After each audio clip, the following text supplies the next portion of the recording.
Welcome to the Gentleman's Guide to the Accursed.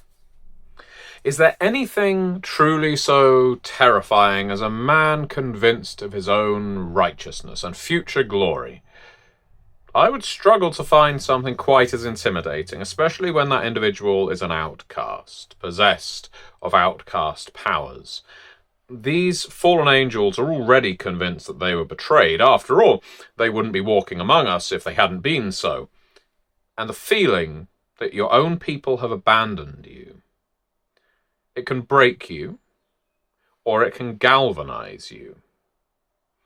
In the case of the Battleground Angels, it does the latter. You see, this family of the accursed, they believe they were cast down because of vipers in the nest, and it is their solemn, not so solemn, duty to punish this treason and reclaim their power in the kingdom of heaven. As I say, terrifying. We've heard this kind of language before. And before we start delving too deeply into problematic subjects, keep in mind these are broad strokes. When I address the family as a total organisation, it is split into 4 factions, and within those 4 factions there are many individuals of contrasting viewpoint. But the Battleground Angels, as a curse, believe strongly that they were betrayed and it is their duty to reclaim. And if they have to march over broken bodies and pools of blood in order to do so, well, that's just the price of doing business. You see, the word crusade gets thrown around a lot when discussing the Battleground Angels, and for good reason. When you wake up one day to realise that no, you're not human, you are in fact a winged beast from Nirvana, you develop a sense of self-importance, grandeur, destiny. You wouldn't possess these gifts if they weren't deserved. That's the self-justification. You wouldn't be able to command the Holy Choir if you weren't destined for greatness. You wouldn't feel the fire and the energy pulsing, pounding in your spirit, ready to manifest as a deadly weapon in your hand, unless it was your duty to wield it, to use it, to kill your enemies with it. If you encounter a Battleground Angel who thinks you're an obstacle or a collaborator with their enemies, I suggest something, and this is a pretty straightforward tactic I would give you when dealing with most primal, but this is the one outcast family where I would say always follow this particular stratagem. Run.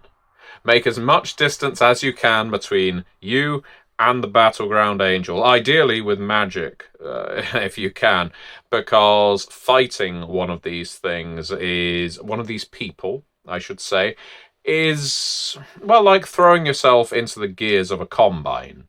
Battleground Angels are relentless. They can be murderous. And once they start their divine onslaught, well, stopping it tends to take a gallon or 2 of bloodshed. Fighting these bastards never ends well for the heretic, let's say that. That's not to say all Battleground Angels are beyond reason, far from it. The trick is, the reason needs to fall within their understanding and expectations. I find them a frightfully easy family to manipulate. You see, you convince them that a person is working to widen the window between this reality and another. You convince them that that person over there is one of those scumbags who works alongside outsiders. All of a sudden, you have a friend for life, indebted to you in a way they refer to as a Judas debt, whatever the fuck that means, and you send them off on their merry way. You can get on with your business, they will handle theirs. Obviously, it pays best to direct them towards something truly deserving, otherwise you are more or less responsible for a swathe of destruction that will follow. Now, this makes the paladins sound like gullible dullards, and again, that's not true. It's just that they are utterly convinced of their moral right. I want to emphasize that it's due to their passion and conviction. That doesn't mean they're all fascists. It doesn't mean that they are all bigots. It doesn't mean that they are all single-minded. But, and here's the big but, when you feel like you are an angel, when it's in your name, and not only an angel, but an angel of the battlegrounds, well, does that not just have the air of auspiciousness to it?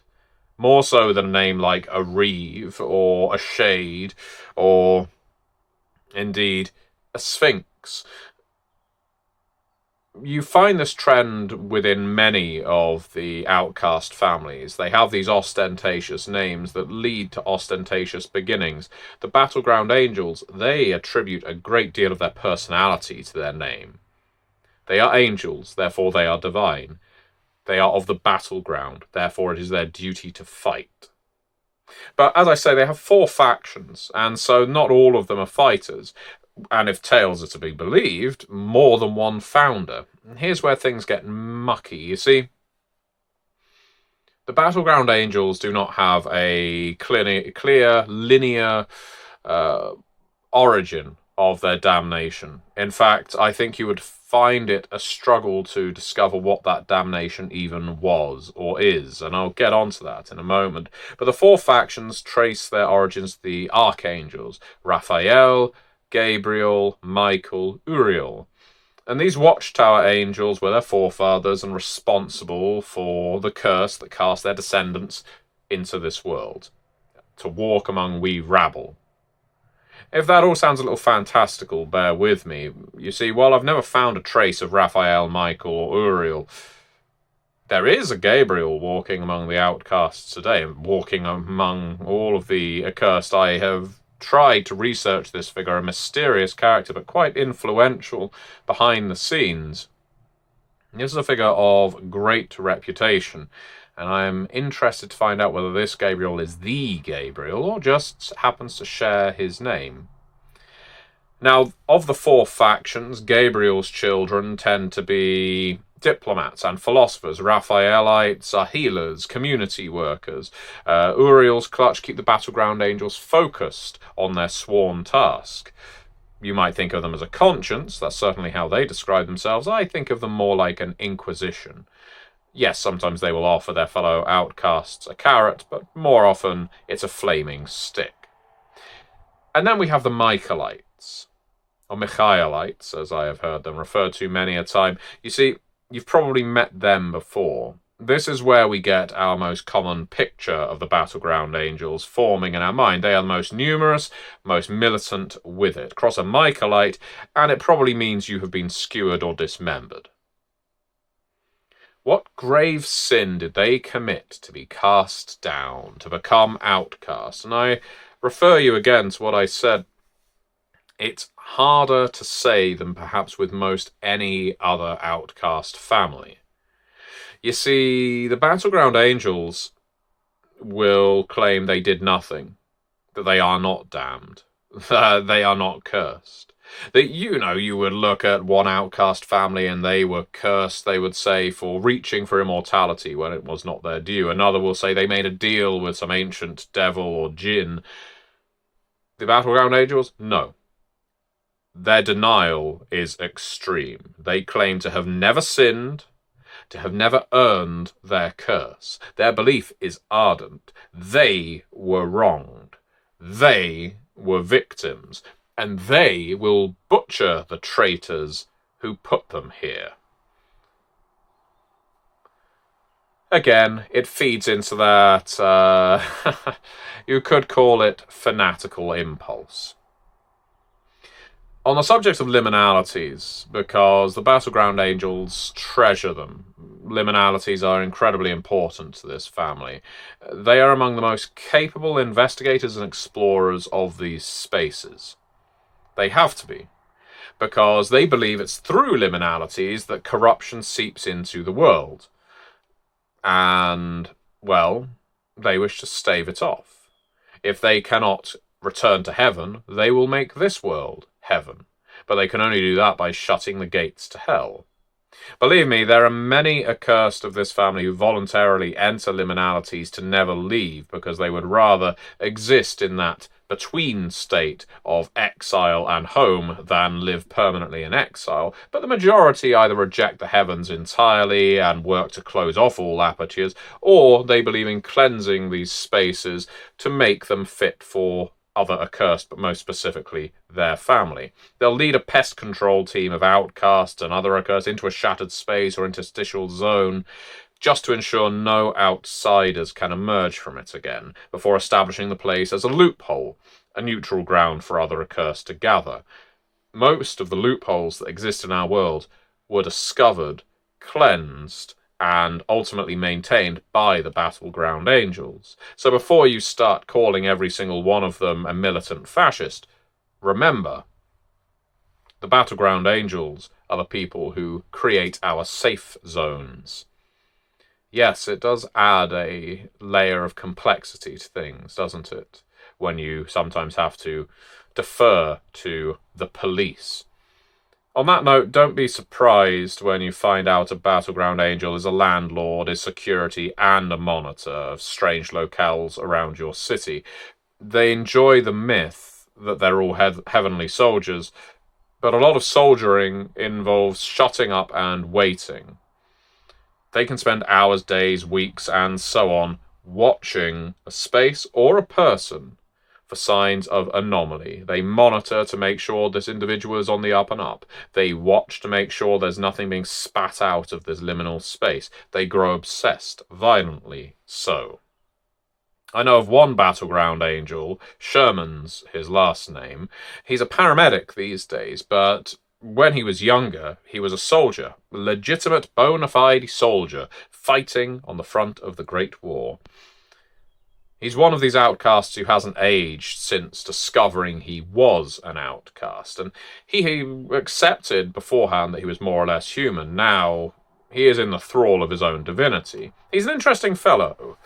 Started off as a killer, became a healer. And I asked him about it one time to highlight the contradiction. You were a soldier, it was your duty to kill, and now you're a paramedic, and you see it as your duty to heal. And he responded, there is no contradiction. When I killed for the angels, he says. When I heal for the angels. Plus, the front line these days is not on some battlefield. It's in inner cities. It's in urban squalor. And when a paramedic has to wade into these places to help a victim of gun or knife violence, they are on the front line, just as I was, he says, 100 years before.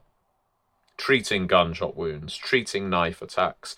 Now, all of that is benevolent and good, but it serves a secondary purpose. You see, the victims of these attacks, they tend to have more information about the bridge between life and death, the liminal spaces, and these spaces, indeed, in the inner cities, they contain those alleys and desolate flop houses that tend to be interstitial zones. This is where you find the real treasures of the outside leaking into the world.